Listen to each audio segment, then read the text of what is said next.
Hebrews 9:27. Just as people are destined to die once, and after that to face judgment. Revelation 3:20.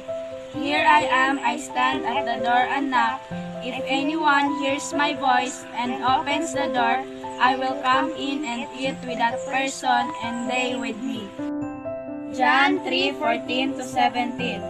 Just as Moses lifted up the snake in the wilderness, so the Son of God must be lifted up, that everyone who believes may have eternal life in him.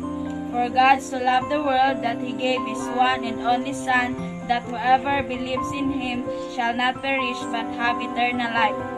For God did not send his Son into the world to condemn the world, but to save the world through him.